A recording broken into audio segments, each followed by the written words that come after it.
fourth year.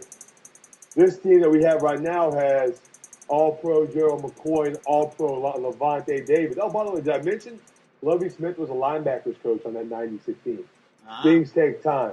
Rome was not built in a day. Our secondary is depleted horribly right now. I almost forgot to mention Doug Martin was out on Thursday night. Gerald McCoy was out on Thursday night. Adrian Claiborne did not play Thursday night. Middle linebacker Mason Foster did not play. Mike Jenkins, the defensive back we signed from Dallas, he didn't play that night. Jonathan Banks left the game with an injury. Deshaun Golson was hurt. This is not a abandoned ship situation. We are 0-3. Our offensive coordinator we hired, Jeff Tedford, has not been able to call the plays yet because of a heart stint. He's had a quarterbacks coach call him the offense. So you can't even blame the offense. I do blame them for keeping McCown in, and our secondary is horrible. But this is not a fire Lovie Smith situation. Knock that shit off. Stop being so short-sighted. I don't understand where fans get this mentality that if they don't win right away, fire them. Yep. It's not just with Tampa, it's everywhere. Things take time. Oh, yeah. Things take time. It's not just with Tampa. It's everywhere. They think, new coach, we're going to win the Super Bowl. Do they not realize that Jimmy Johnson's first year in Dallas, he was 1-15? Did anyone realize that? He was Bill Walsh's first year in San Francisco, they were 3-13. Mm-hmm. Things take time. When a coach gets a job, you have a mess to clean up after that. Man, I tell you, I definitely agree with you, John. And, I know we're on football, but I hear the same thing in my Magic. Fire this coach, fire this coach. I'm like, give him some time. And so I can understand you're frustrated with the nation here, the Twitter land, the Twitterverse is already having created a hashtag Fire Lovie Smith, so it should bore your blood a little bit. Like, give it some time. And that's what I like about you as a Bucs fan and as a fan in general. You go ahead and show your patience, even though it's irritating you. Some things are irritating you, it's bothering you. But I give you your props, man, because to see that hashtag already within 3 weeks of Fire Lovie Smith is kind of bullcrap. Now, don't get me wrong. I'm all for bench Josh McCown. That hashtag's out there, but you know what? Over 3 games, he's shown visible reason to be benched. Yeah. He's made horrible passes in all 3 games, several in the red zone that have cost us.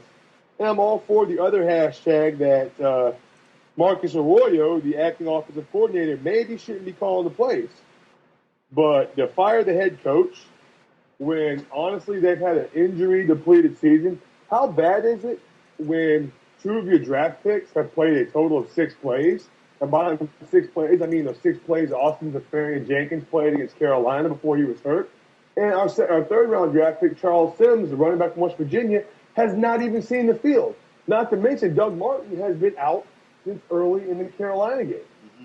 This is a beat-up team.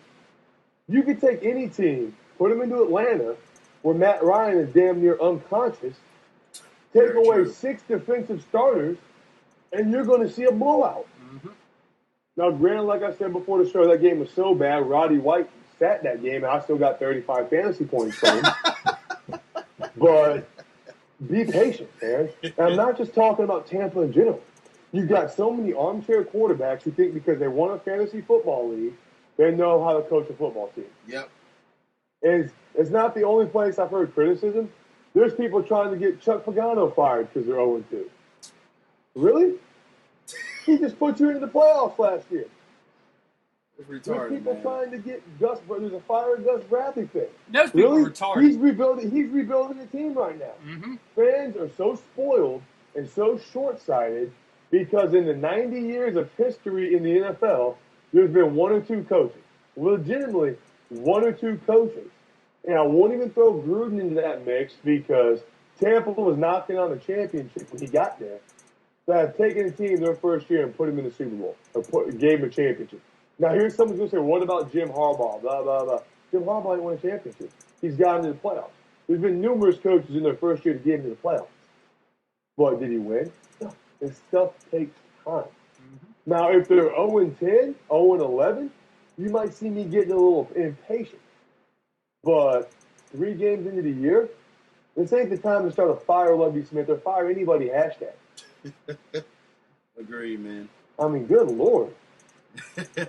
All right. That was a good John Corner session there. Let him do his little rant, so we got the right to be irritated. But let's go and make our NFL picks here. And first game we got is the San Diego Chargers at the Buffalo Bills.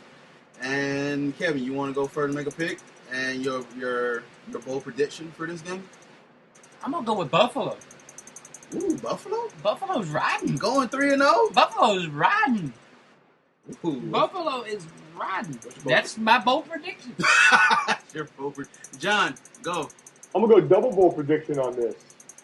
Buffalo goes to 3-0 with Fred Jackson and C.J. Spiller both see over 100 yards on the ground. Oh, mama. I'm glad I got Fred Jackson starting in the corner. John. I remember last week when you were doing all my guys and you or the 1 week and you picked all my guys and they all got hurt.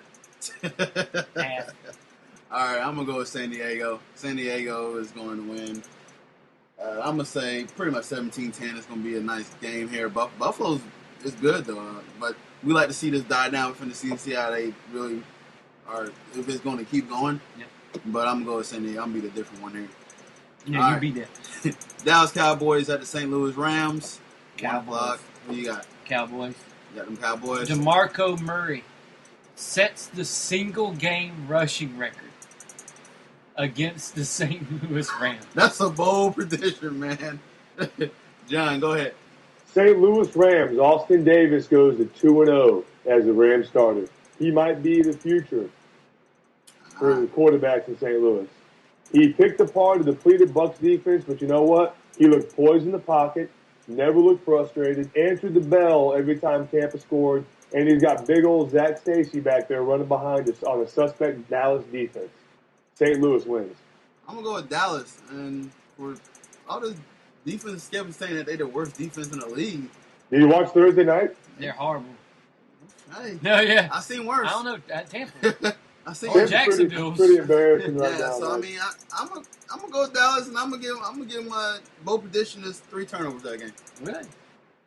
So we got the Washington Redskins at the Philadelphia Eagles.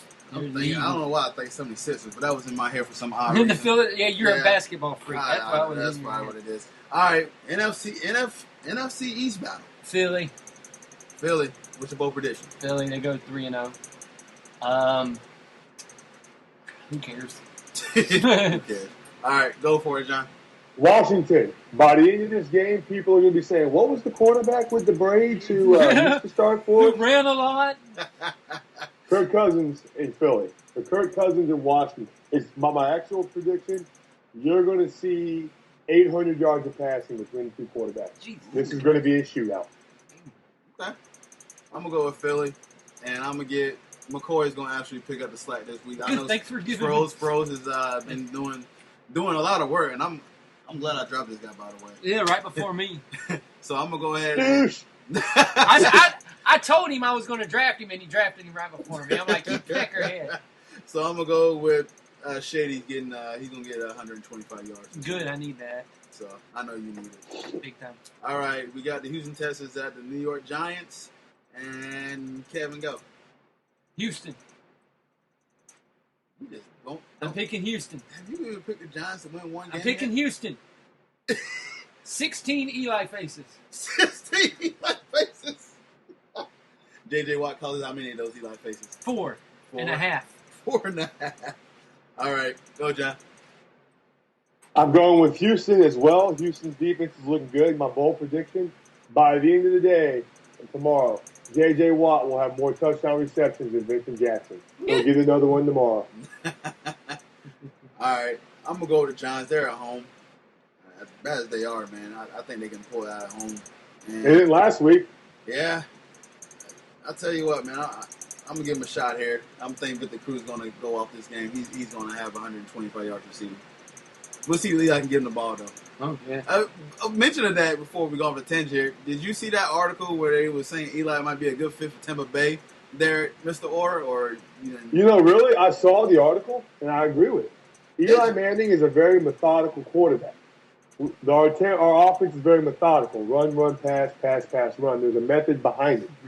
My only question about Eli down there is, same with Josh McCown. Our line is the best I can call our offensive line is suspect, and that's the compliment because we've all seen how bad it's been at times. But Eli's a very patient quarterback.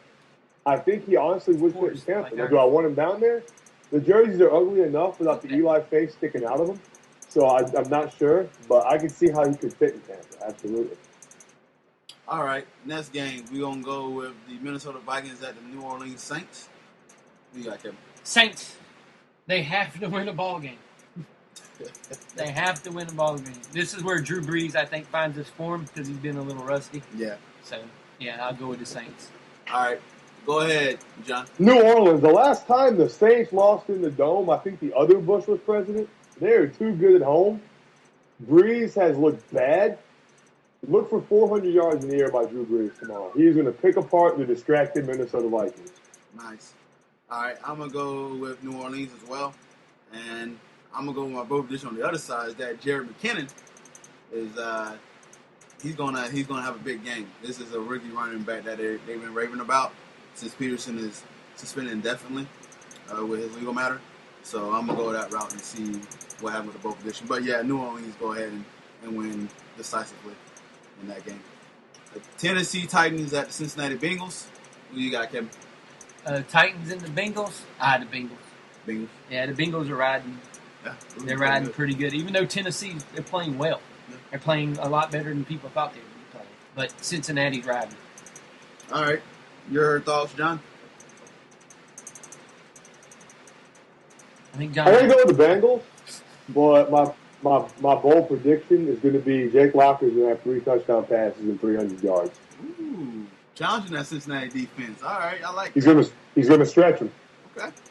I'm going to go with Cincinnati, and I'm going to go with Bernard having 2 rushing touchdowns. I got massive fans running back in my league, so hopefully that comes true. Now you're starting to big on yourself? Yeah, a little bit. All right, the Baltimore Ravens at the Cleveland Browns. Ooh. Who you got, Kevin? Yeah. Baltimore. I'm going with Baltimore. I'm going with Baltimore. I'm not picking Cleveland. Cleveland's you sure? I'm picking Baltimore. Okay. Yeah, picking Baltimore. Go ahead, John. Cleveland. My bold prediction is Brian Hoyer is going to answer the question one more time. Johnny who? Yep. Brian Hoyer is going to lead that team to victory. Cleveland. I'm going to pick Cleveland too, man. Cleveland, the hometown kid is doing pretty well. So Nobody commends him for how he's handled the whole situation since Manziel. Oh, he's done it great. He's done a great job. Great job. And he's avoided the distraction, and even when he makes a mistake, you don't sense like, oh, Manziel's over my shoulder. He kind of comes back in poised and under control. I like that. Yep. All right, Green Bay at Detroit. Oh.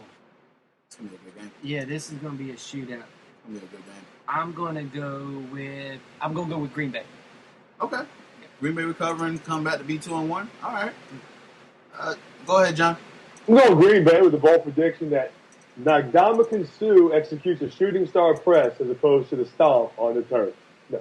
I'm going Green Bay, and a Green Bay defense is rejuvenated after their comeback against New York. Mm-hmm. They're gonna pick Stafford 4 times. Ooh.